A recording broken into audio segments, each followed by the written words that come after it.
You're listening to the Nerd to Know Media Network. Join us at nerdtoknowmedia.com.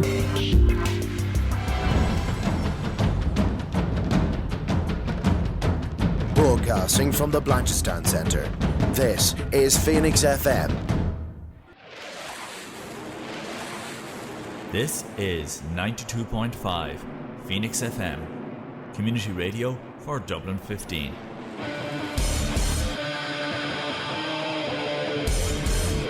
Hey everybody, it's JB Jeremy Borash, and you are listening to Darrow O'Connor on the...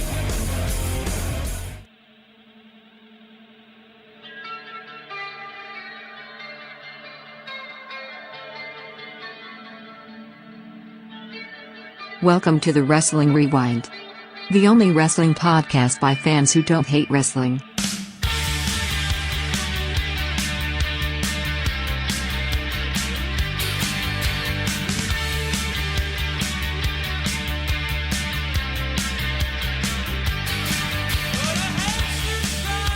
Hello everybody, it is Tuesday here on Phoenix 92.5 FM, or Friday if you're somehow listening to this as we're recording it. That's impressive. My name is Darrell O'Connor and you're listening to The Wrestling Rewind, the only wrestling podcast by wrestling fans who don't hate wrestling. Except for this episode, maybe. We're talking about two bad things, and I apologise in advance. You can blame Martin for at least one of them. Yeah. But, you know, we try to see the positive in this, but by God, Martin, this week's going to be a tough one.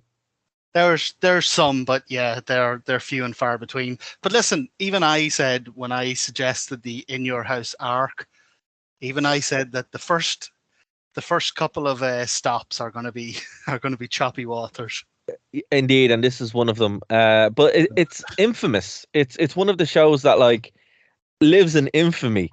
Like when you suggested it, I was like, oh, that sounds familiar, and then I googled it and I remembered why. It does have some good spots. We will get to it, but of course we're talking about WWE In Your House number 4. However, before we get to that, last weekend was SummerSlam 2023, so we're going to quickly talk about that. That was also, it was a rough show. We're going to keep it nice and tight. No, we're going to keep it nice and tight. It's going to be an hour this week because we have a back catalogue shows that haven't gone up yet. I'm away next week. Martin's away next week. We're away the week after that, and then AEW. So there's not a drought of content coming, but we're actually ahead of the content. So we have too much content to come out. So it's all going to be direct. Too good, too professional, too productive. That's our problem. That's a good way to spin me not putting up the shows. It's a much better way to spin it. So we're going to do that, and like there's a bunch of content coming as well on the feed, and of course on the radio as well, over on the True Penny channel. So you guys will not be wanting for content. Okay, but I'm not alone this week. You heard him, the one and all, Mr. Martin Hardy. How are things, Martin? Grand, Dara. Yeah, bit of a rough week. Like I was saying before we started, I in training last week, I don't know if it was jiu-jitsu or wrestling, but somewhere along the line, I managed to get a perforated eardrum. Ouch. So been dealing with that all week. But sure, look, it's August. It's all in month. Like short of day, and what can really go wrong? A lot. I mean, I'm going to be more optimistic. I wouldn't test fate like that. I mean, I'm telling you now, I will have to be literally dead in order to not drag myself across the Irish Sea and into Wembley Stadium somehow. In fact, I had my first setback this week. Oh. So the hotel that I was staying with emailed me to say that they were cancelling my booking. What?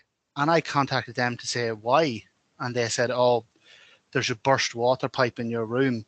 Oh man! But you're telling me that a hotel isn't going to fix a burst water pipe in the next 3 weeks? And I think what's happened is they didn't realize how big this show is. Like they thought, oh, there's a wrestling show coming on, blah, blah, blah. Like, are you close to it? You are close to it, aren't you? You're like, yeah. I was like a 10-minute walk away.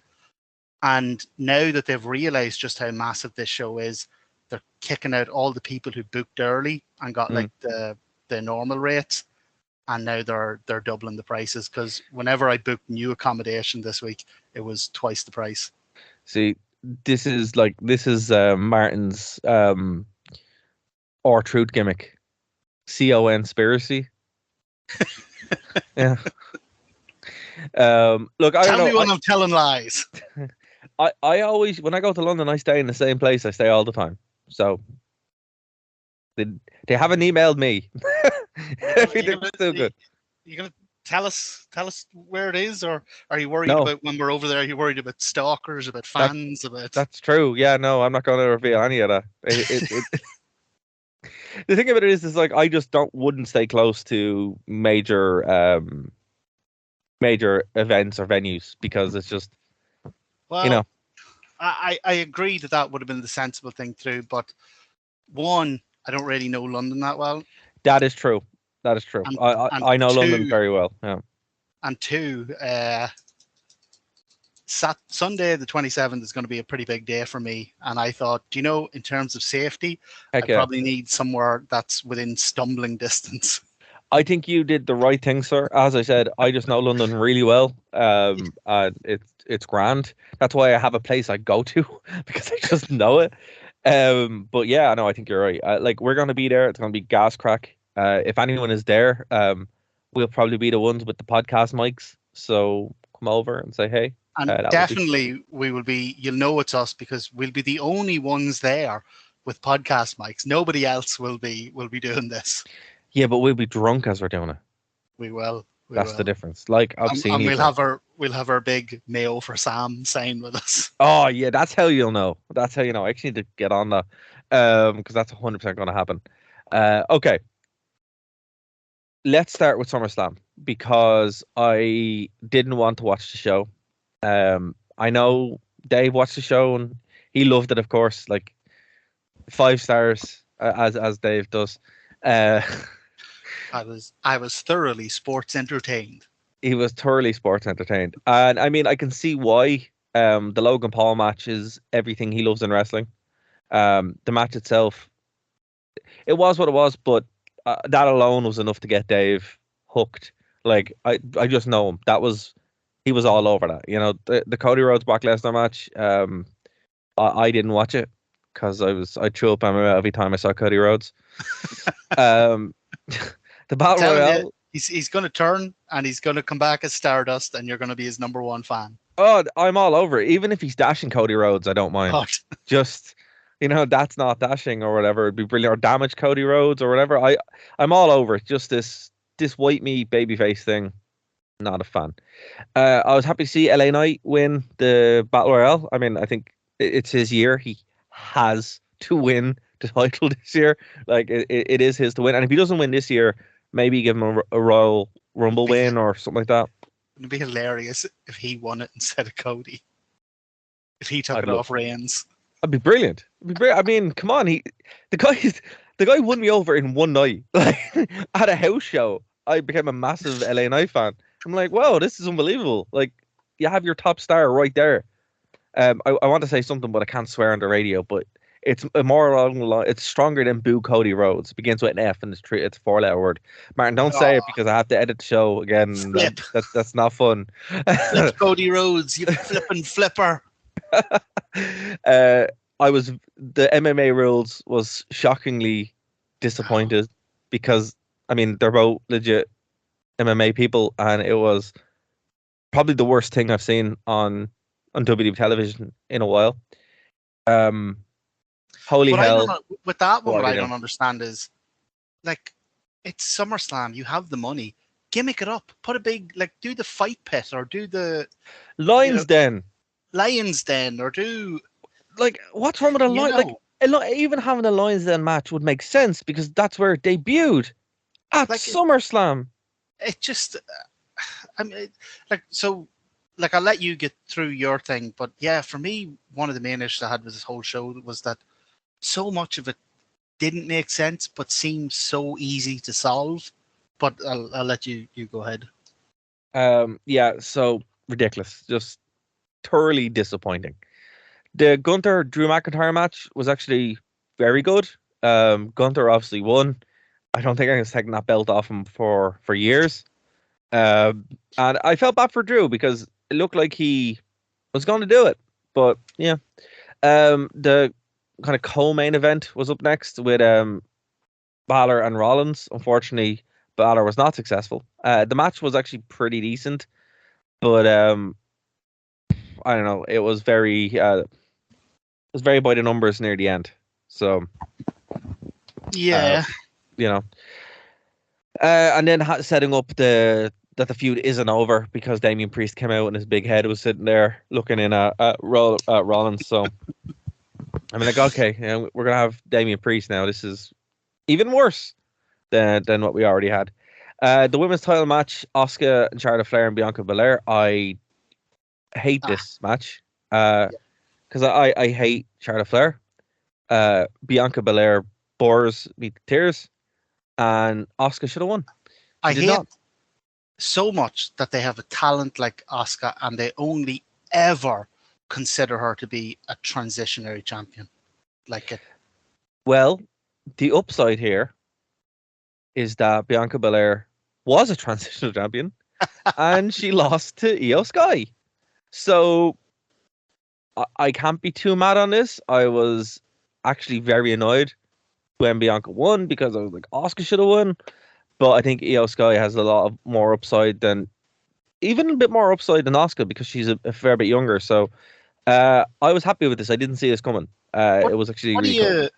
What do you think, like, more generally of the Money in the Bank stipulation? You know, I mean, for me, How do it's you like, mean?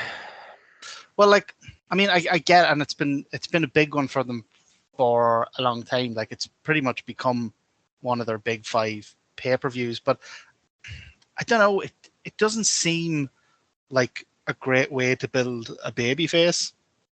Yeah, look, I mean, I think, but you haven't really used it in a way to build a babyface. Like, the best one who ever cashed in that way was Rob Van Dam.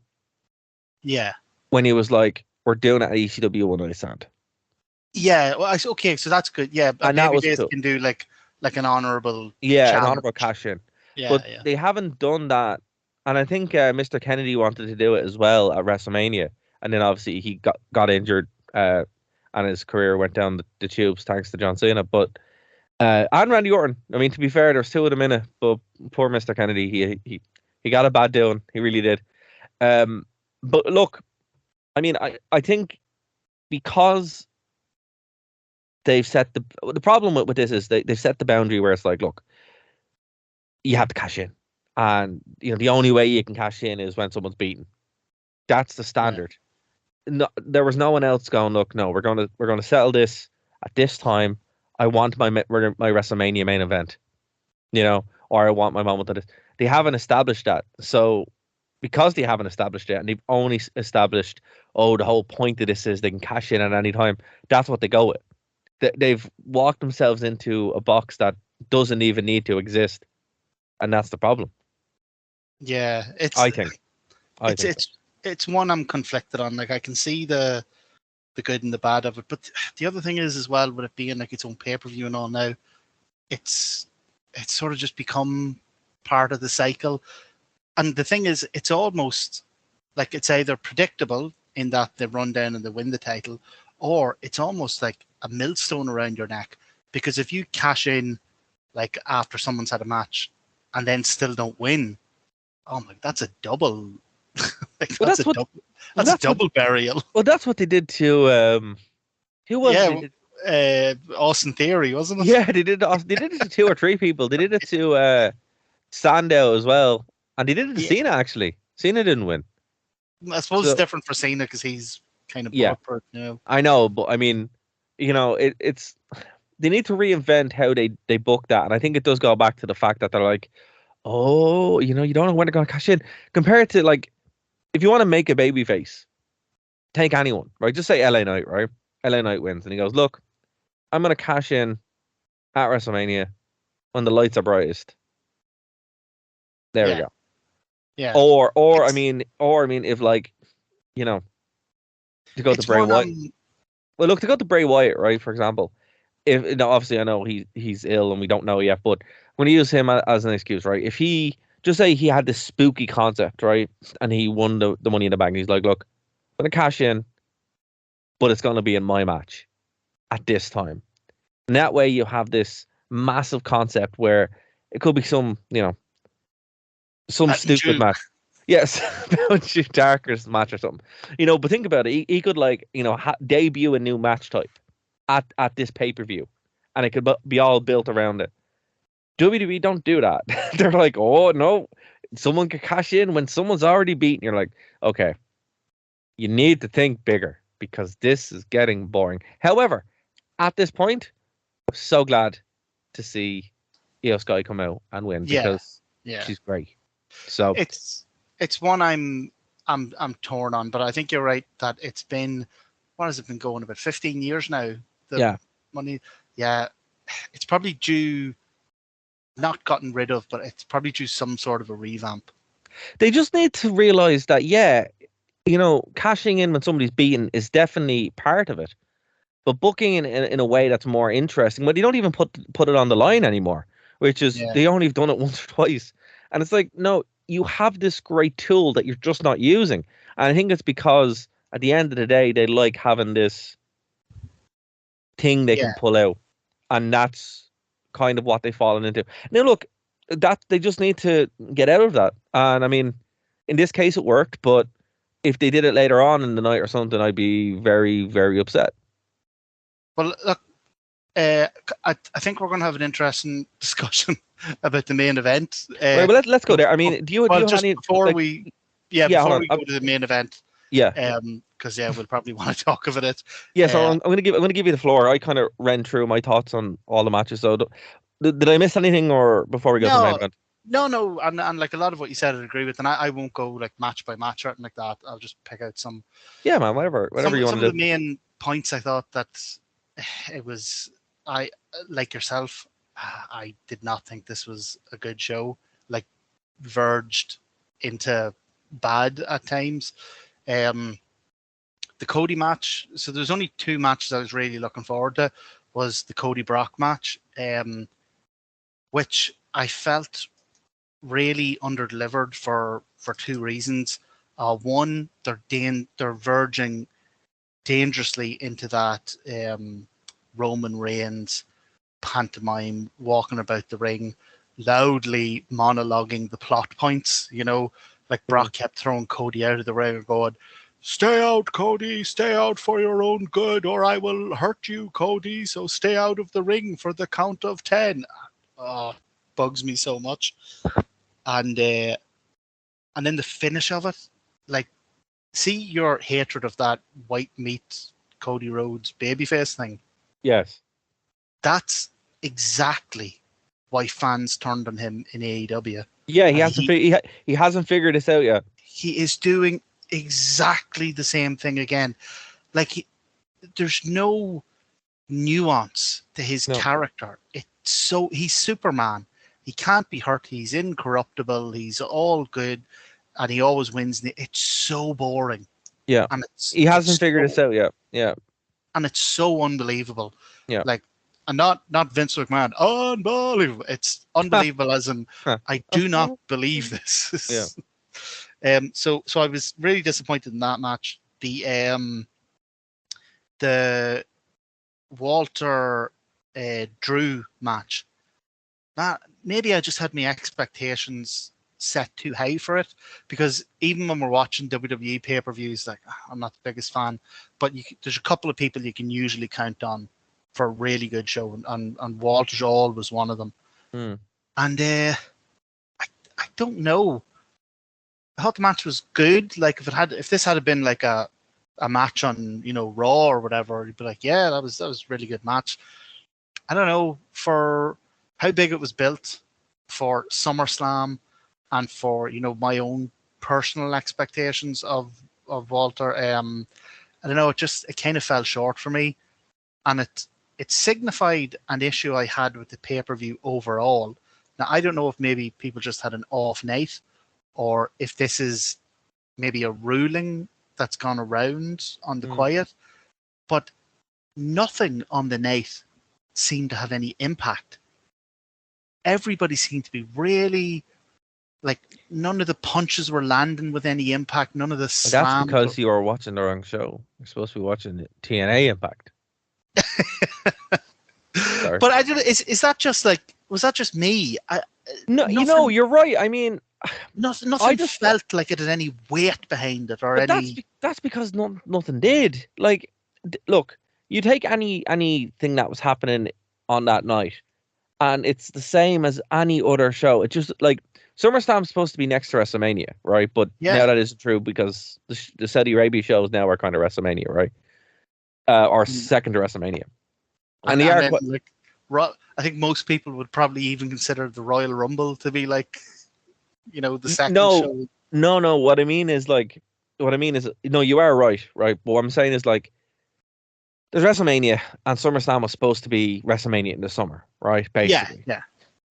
But now it's like that's been taken over by the Saudi shows, which are actually always booked quite well, and there's stuff to be able to write home about it. The Royal Rumble is always going to be important because it's the Royal Rumble. There was nothing on this show that justified the tagline of WrestleMania in the summer. It's like, no, it's just an above average WWE show with a couple of good moments in it, and I mean that's not enough. Like there was nothing here. Like, yeah, we watched it In Your House, right, and it was terrible. However, I still I'm going to preface it's real bad, but it felt like it felt like a show. It felt like there was star power there, for better or worse, and there was no real like. Look, listen, right? I know people love the Bloodline storyline. The Usos are not main eventers. They're just not. They're not. They're not. They never will be. I can't tell them apart. Genuinely, I mean, there's nothing interesting about them. They're like mini Roman Reigns that look the same in loads of ways. Like I genuinely cannot tell them apart. I really can't. And that's because they're twins. Like I've never been. They look like Roman Reigns, but smaller, and they're twins. They're like identical twins. So it's like the same problem I had with the Bellas. Could never tell them apart. So it's like, so there's nothing really unique here. It's like, okay, cool. The storyline was great, but we're not doing the storyline anymore.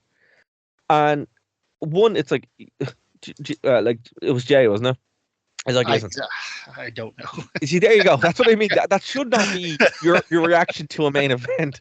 You should know, and that's my point. Like there was nothing here that hooked you in. Like when the Usos were in the house show in Dublin, I left because I'm like, okay, whatever. This is boring now.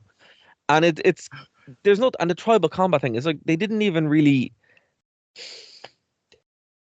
It was like what was it? No DQ? It was no DQ. Which is stupid. Just call it an ODQ match. Like they didn't even look. If they really wanted to do this, here's what I would have done. Not to go fantasy booking on it, but here's how they could have made this work, right? Or no, it did work. Look, it was incredibly successful, right? It was. Let's call it a spade. But from an interest standpoint, this eventually will just, it's very bland. What they could have done is, well, Jay should have looked different. He should have come out, different gear. Look like shake up his look a little bit, wearing the white pants. It's like, fair enough, he did, but he still fundamentally looks like Jey Uso. There should have been some major change to say, look, I'm on my own here now, blah blah blah, right? So whatever that is, you can't really give him more tattoos because he has loads of tattoos already. Something. I know what you mean. Something to signify that he has left this faction or this part of the story. The only thing that said it was he's wearing the white gear now. But you know what he looked like? Sin Cara. So when I was watching him, I'm like, okay, when your brother's out, I still can't tell you guys apart, but now you look like Sin Cara.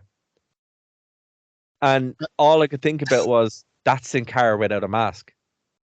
So that opened, and I mean, now I've said it, everybody's like, oh my God, this is true. It's like, yeah.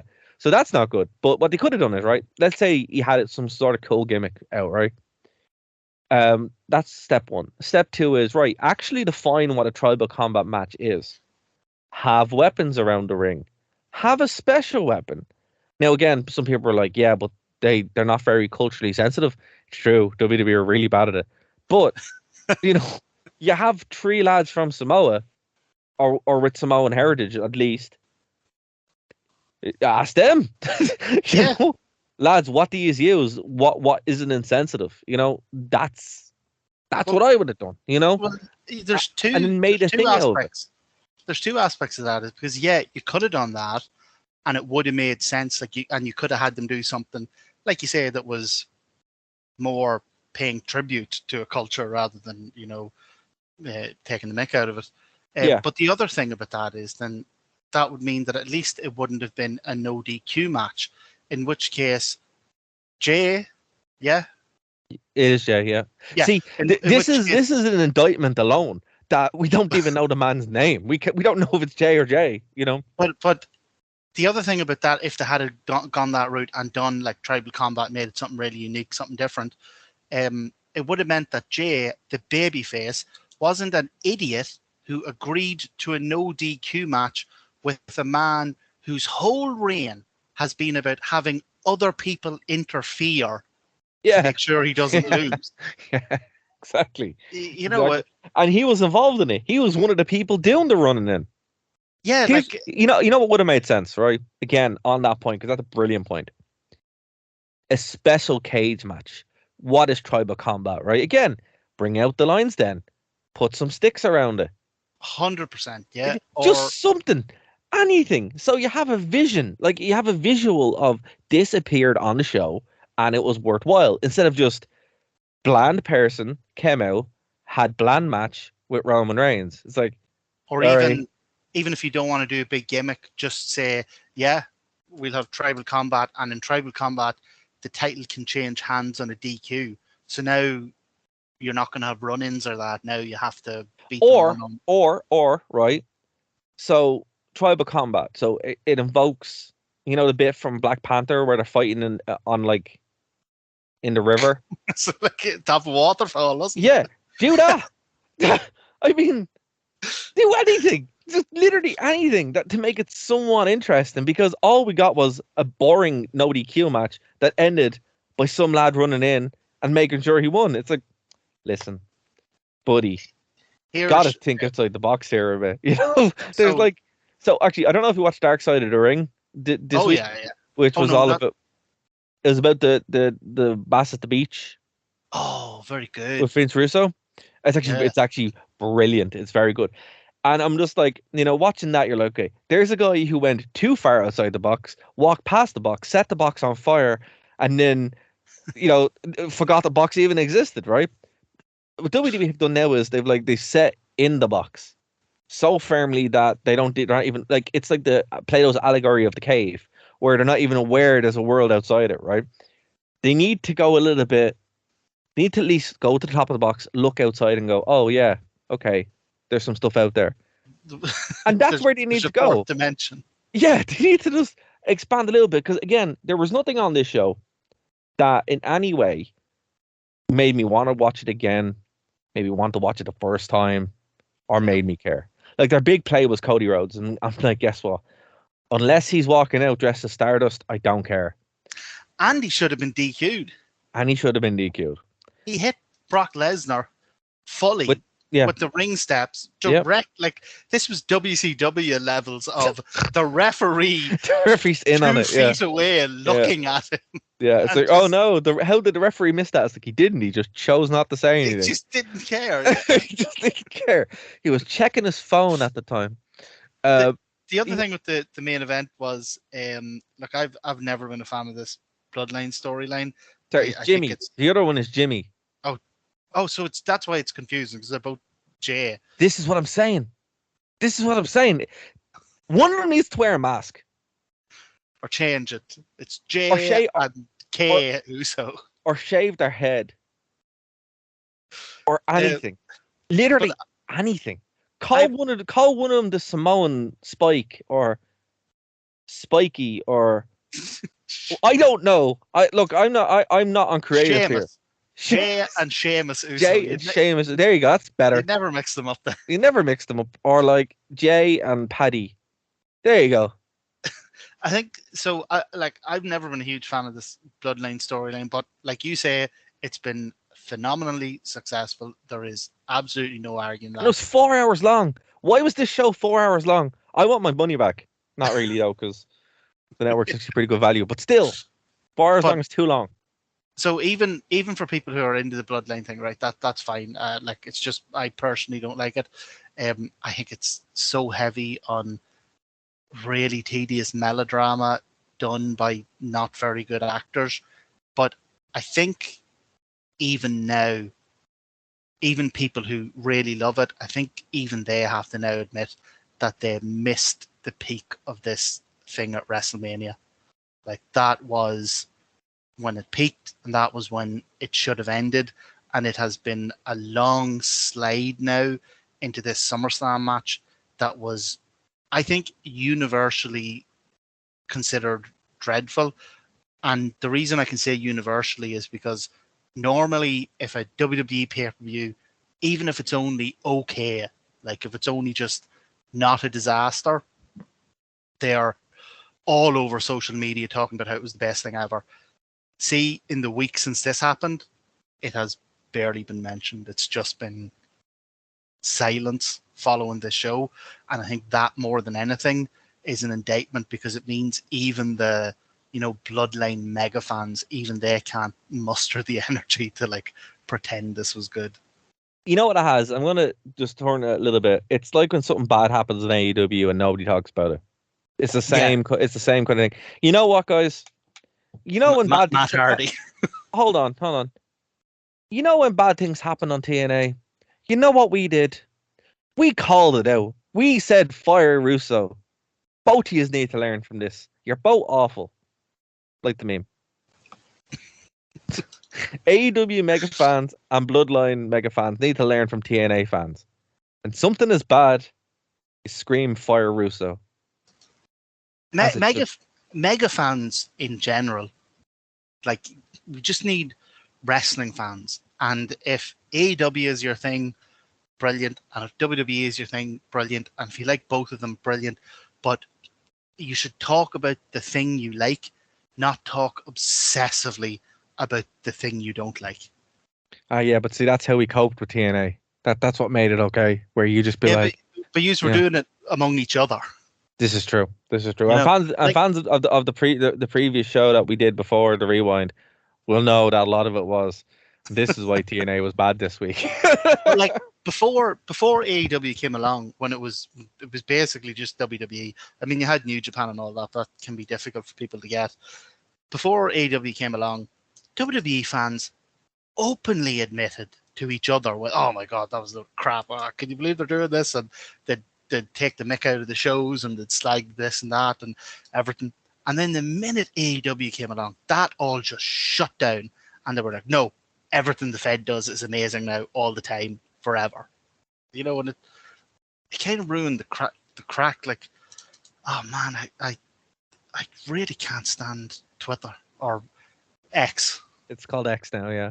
Called X now for some. Oh man, we were talking about that before we went on. What an interesting update that is. Yeah. Anyway, so look, should we watch SummerSlam 2023? Absolutely not. Go and watch anything else. I suggest paint drying. I suggest the floor. I suggest a lovely sunrise, which we don't get in Ireland that much, so that's probably actually is a good thing to watch. The rain. It's shocking in that there's no matches fire, in it. The water, a toilet seat. These are all things that you can watch instead of it. Just don't watch it. It's just a bad show. You're gonna have a bad time. I had a really bad time. Yeah, it's what really got me about it was that there's no matches in it that are standout. Like, you can't go, oh, watch it for this one amazing match. There's no major storyline developments in it. Like the Bloodline thing just keeps trundling on. Like, WWE is going to do what they always do. Got to continue the story. When they come upon something successful, they are going to ring they will only drop this thing when they have milked it so much everybody hates it. I have to say though, I think we're in the minority, man, because apparently like people love this show, and I just genuinely don't know why.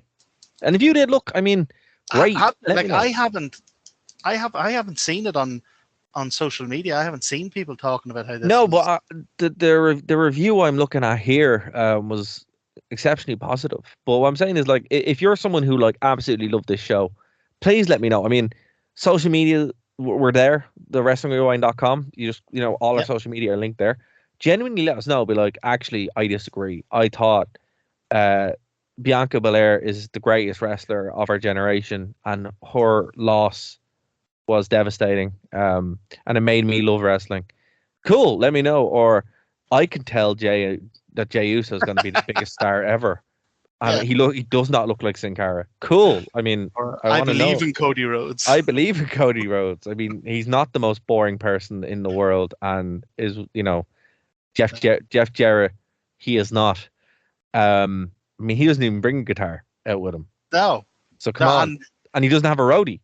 Like, for God's sake, Brock Lesnar broke your arm and then put the broken arm in a Kimura.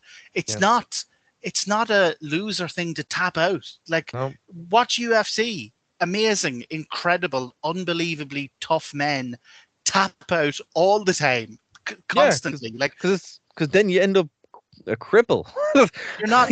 See, when you do this stuff where you make Cody Rhodes look like literal Superman, you're not making me love Cody Rhodes. You're making me go, oh, see, Cody's doing his own booking again. Yeah. Which is never good. I suggest watching Dark Side of the Ring this week because it explains why, indeed, that is not very good. But look, we're going to hop in the time machine here, man. We're going to go all the way back to October 1995. Oh, golden era, the heyday. Of literally the worst period of WWE, like historically. But you know what, man? I don't know. I think there's been worse periods than this. I think a lot of the 2010s. Yeah, were worse than this. Pretty much once Cena won the title, it just became insufferable. And I would say, and for me, that would be worse than this. Like, look, was In Your House 4 good?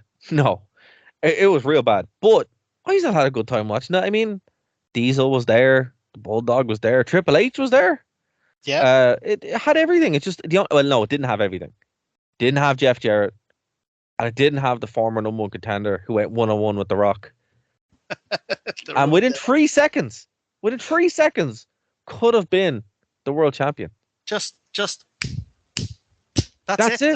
That's it. That's all it needed, and it didn't have it. But it did have his soon-to-be tag team partner. It did have winner of the what's it called, Brawl for All. It did have the 1, 2, 3, the Hando 3 kid. Yeah. There you go. There's someone. If you're an independent wrestler, right, and you're listening to this, there's your gimmick. The Hando 3 kid. Yeah. The Hando 3 Wayne. There you go. Absolutely. I mean, why not? He's not going to come after you. He doesn't care. I mean, like, this is like universally, like, whenever you do those top 10 lists of like worst pay-per-views ever, this always comes up in it. But this show, I mean, like, sorry for interrupting, man, but it is really bad. Like, I was watching it, and I'm watching it, and I was just like, does Martin know how bad this show is? It seems like it's targeted, right? Because, I mean, look, there are some star power there. No joking aside, there's some star power there. Like, this is the debut of Goldust, which is weird because it's like, oh yeah, Goldust showed up at this point. We have like 2 or 3 title changes in this, but not really.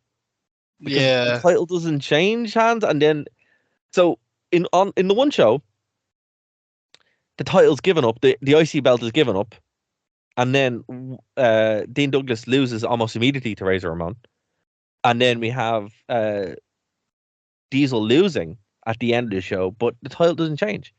So it's just like, okay, we had big changes here. Why the Bulldog was booked to win, despite the look, there's lots of questions. We'll get into it, but the bottom line here is this is again another case where the show made less sense the more you were watching it, and I think this is for the first time.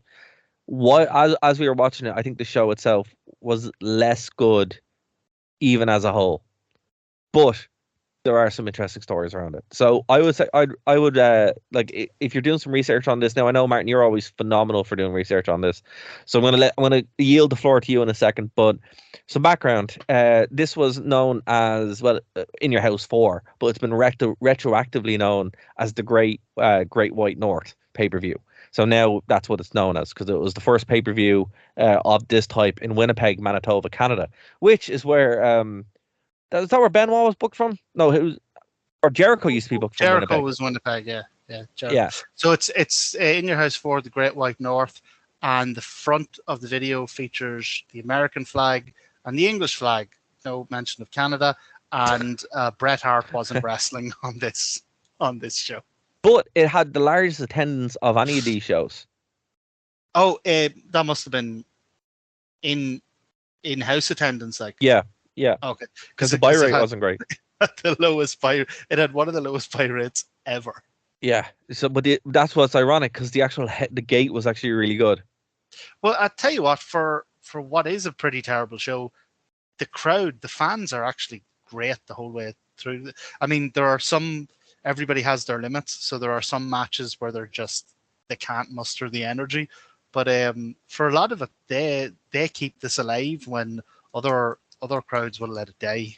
And what's interesting is, while Bret Hart is on wrestling, he is on commentary. Like, he would be in the dark match and close out the night, but he's on commentary getting over the fact that he's the next challenger. So this is kind of the bridge for them to actually finally accepting that Bret Hart should be the main event guy. And that's kind of where they're going towards. Here's what I don't get. So see, Bret Hart comes out to, like you're saying, to commentate for the main event. So when he comes out, that is the biggest pop of the night. Like, it's massive when he comes out. So yeah. I don't know. I don't understand why you wouldn't just rejig this around. So it's, say, Bret Hart and pick, the number two. You know why? Because Bulldog was notoriously a drama queen, and he wanted his main event spot.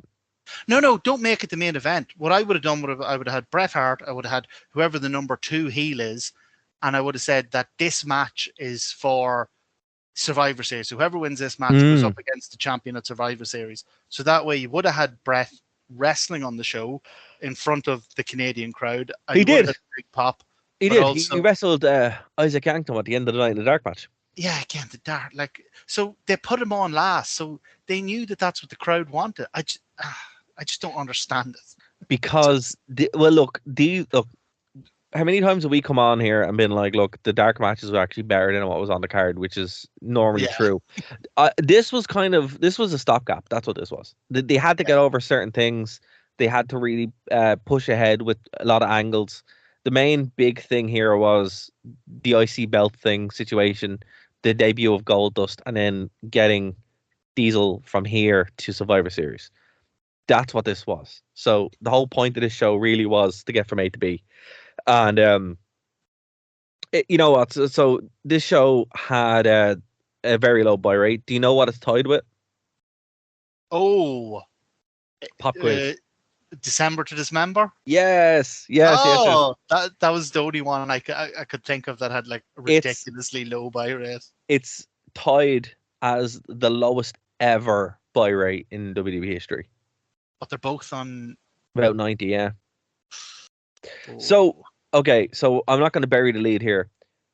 Tell us why the Heartbreak Kid had to relinquish his title. I know you just can't wait.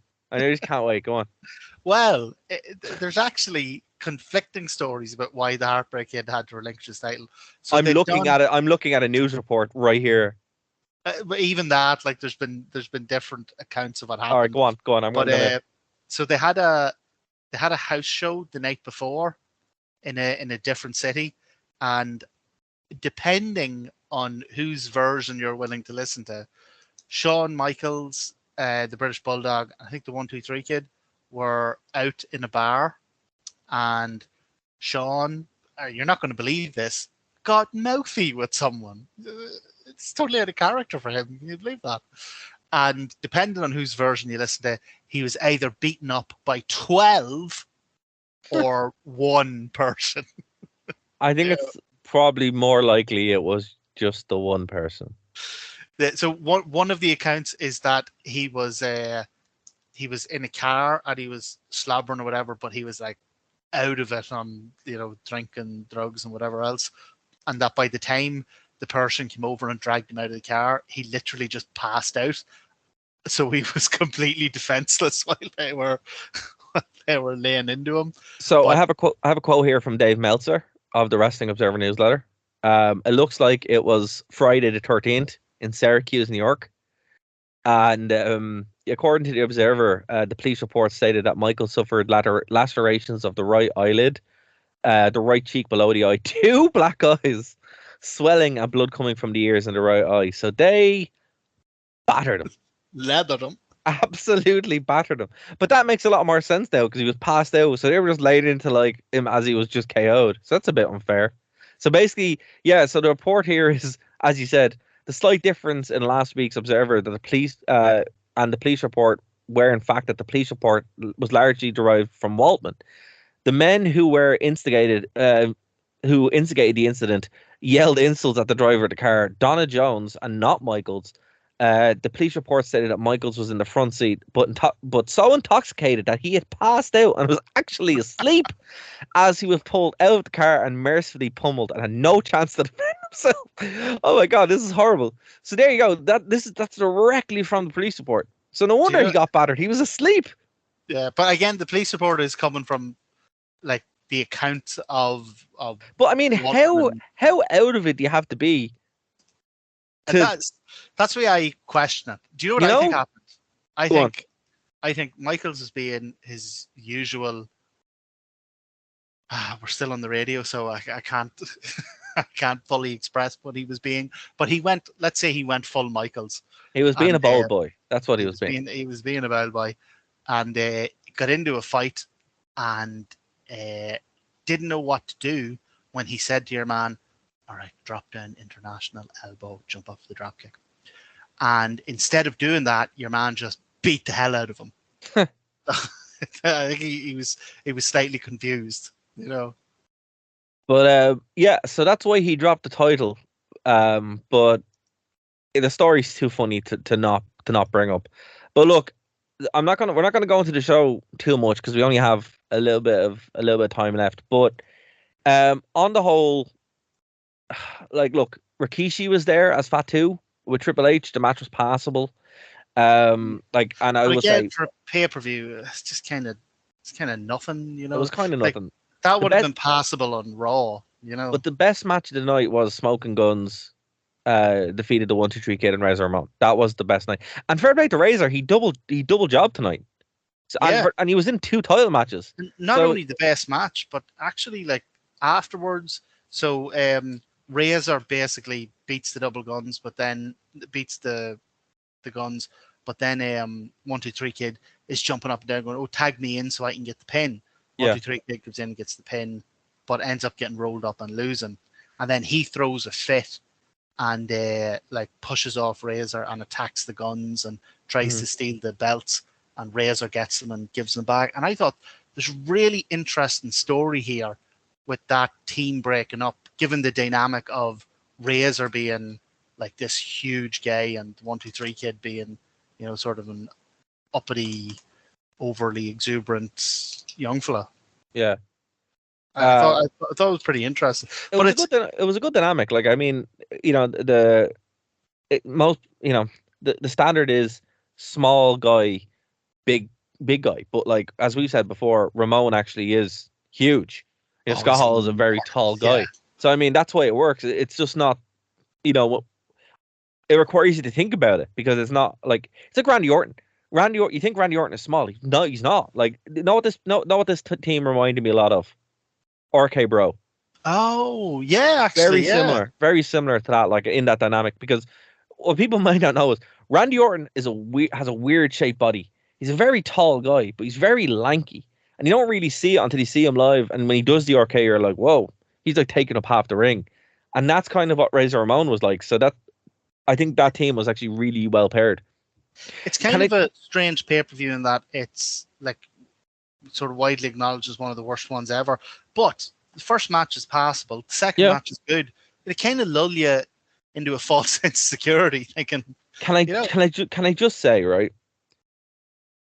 Another way people are like, oh, Marty Jannetty should have got over, right? Yeah. How? He was always my favorite rocker. Look at the state of him. Well, But he's doing he's he's dressed still like doing the he's 80s dressed like gimmick he's in dressed like 1995. he's dressed like a bird. Him and Coco Beware could have been a Yeah, team. and I'm like, listen, buddy, this was never going to work. The No, whole it crowd, did. because It looked really good in the 80s. yeah, but the crowd are looking at him, right? And the look of bemusement that they've seen, like, it's actually very entertaining. Because the crowd, like, remember, this is 95. They've just seen Goldust, and they're like, what the hell is going on with that gold fella in the ring, right? And then Janetti's there, and the two of them just look so out of place because Janetti's like 10 years too late, and Goldust is 10 years too early. So you're like, the crowd just have no idea what to do or how to respond to it, and the match itself ends with like a very, very. It's not a very good match It's either. it's not a good match, and I don't know. They actually made this mistake twice on the night, right? They brought Marty Jannetty out, and I was like, oh my god, I haven't seen him in ages. This is class. And then they debuted Goldust, and I was like, well, Goldust isn't losing in his debut, so sorry, Marty, right? So you're basically bringing Jannetty out to job him. So why have him have a 12-minute back and forth? Like, you're going to job him. You're going to put Goldust over. Put him over. Have him come out and be weird and creepy and have him just maul Jannetty. And they did the same thing later on with the Intercontinental title when they awarded it to Dean Douglas, and then they had take it Razor away immediately. Yeah, Ramon come out, right? Yeah. But they never used Dean Douglas again after this. No. So if you're going to put Razor over, put him over. Don't have him go 14 minutes back and forth snooze fest with Dean Douglas. Have him come out and maul him with 3 Razor's edges in a row. And like, if you're going to put the guy over, put him over. You know what was worse than all of that? Mabel versus Yokozuna. Oh my god, it might actually be the worst match I've ever seen. Yokozuna is terrifyingly gassed. He can't do anything. He's gassed before he leaves the stage. He walks out gassed. The worst thing over. I have down in my notes here. So Mabel won King of the Ring, so he's King Mabel at this stage. So he gets carried to the ring on a big throne, and these 4 lads have to carry him. And these are big burly men, and you want to see these poor fellas. They are struggling getting down the ramp carrying Mabel. And I have down here in my notes, poor lads carrying Mabel to the ring. The only person who had a harder job on the night was Yoko carrying himself to the ring. Yoko, these lads in are the ring. These lads are burly. You have to be like, they're like, the lads that are pulling they pull like the big semi trucks. Yeah. That's what they look like, and they look like they are struggling. But Yoko. So the match starts off. Yoko not runs forward, but the two of them sort of walk up to each other, and then Yoko pushes Mabel and then pushes him again and then hits him with an elbow, and Mabel falls out of the ring. Actually does a pretty good tumble out of the ring, right? Yeah. But Mabel's the one who fell out of the ring. Yoko's gassed. He's in bits. We're 30 seconds in and he's gassed. And he's there like, he's like when you have your head between your knees, gassed. Yeah. That gassed. It's like he's running a 10K. Yeah. Oh, he's leaning over pretending he's talking to Mr. Fuji. But he's like, you're just leaning because he's bad. Just bad. That's it. Ends the bloody double count. Like, there was just no need for this to happen. No. But I think it was to kind of build up the Undertaker angle kind of thing, but yeah, I suppose. But nobody looked well in this. Nobody looked well in this. In fact, Yoko is so gassed that there's towards the end. I mean, the end. This match is 5 minutes long. Towards the end, Mabel does a bulldog, and Yoko is so tired he actually can't go down for the bulldog. So Mabel does the bulldog, basically just slips off him. Yoko doesn't move, and then he just throws himself out of the ring because he's too tired to go down for the bulldog. And even Vince McMahon goes, "What the hell? What does he go? What was that?" But the important thing about it is They have a hug, and they're all mates after. They are. Do you know the way we always say with these in your houses, like you mentioned it earlier, that sometimes the dark matches are even more interesting than the ones that are on the show? Yeah. There's a dark match on this I really want to see because, like we said, Yokozuna is 30 seconds into this match and he's terrifyingly gassed. Like, looks like he might die. And then later on in the night, he has a tag match with Owen Hart. Yeah. Fucking Yoko's pulling double duty. Yeah, no. He's walking out twice. Did Did Owen have to roll him down to the ring? Or they probably got the lads who carry King Mabel because they're mates now. Yeah. Like, here, come on, let me use your throne for a bit. He's my mate. Don't worry, we're fine. We're good. We're bud now. That's probably what happened. That's my theory. Mabel are like, we can't. We're all off for away for shoulder reassignment surgery. But I'm mad to see that because it literally must have been Owen does everything, and then Yoko tags in for the pin. It must have been. But look, the upside here is I think the next In Your House actually seems to be all right. We get a casket match. We get a Hogs Pen match. It's just after the curtain call, it looks like. Actually, it is after the curtain call, which is why Triple H is in the Hogs Pen match. Yeah. So I think we're after turning the corner. Would I say watch In Your House 4? Absolutely do not. But we are going to leave it there, Martin. Is there anything you want to plug before we get out of here? No, I just want to say that a couple of weeks ago, do you remember I told the story about how the videos, the prices of videos had changed? Yes. I think that's been showing up in these pay-per-views because ever since we did that story, every time they do a giveaway, they're also like, and if you buy this t-shirt, we'll also throw in a free WWF classic video cassette. And it's always like a blank cassette. Like, you don't know what's on it. So it's clear that they just have a warehouse full of thousands and thousands of tapes that they can't sell. And now they're just giving them away with whatever they can, like, you know, buy a Coke at the concession stand. Just giving out VHS tapes. Get yourself 6 VHS tapes. Maybe. I will say I want to plug Silicon Valley after Martin's suggestion. Yeah. It's phenomenal. So if you guys if you want to watch something that will consume like 5 days of your life and you'll just binge watch it, watch Silicon Valley. It's a lot of fun. And we'll be back next week, not to talk about In Your House, because that's not what we're doing next. Well, we won't be back next week, but the next show, it won't be In Your House, ladies and gentlemen. It will be in Wembley, AEW, either on location, a pre-show, a post-show. We don't know yet, but you don't want to miss it. We'll be live in attendance. That's going to be the next show here if you're on the in London and you see us hanging about, give us a shout. Come over. We have whenever we do this show, we have very little plans for how it's going to go. So the Wembley show is a free for all. We've absolutely no plan. All I know is what format it's going to be. We have no idea. It's just, it's going to be interesting. We will be there. We hope you guys are there too, and it will be available for everyone to listen to. But for myself, for Martin, and for Dave, we will see you next time here on the Wrestling Rewind. Bye, guys.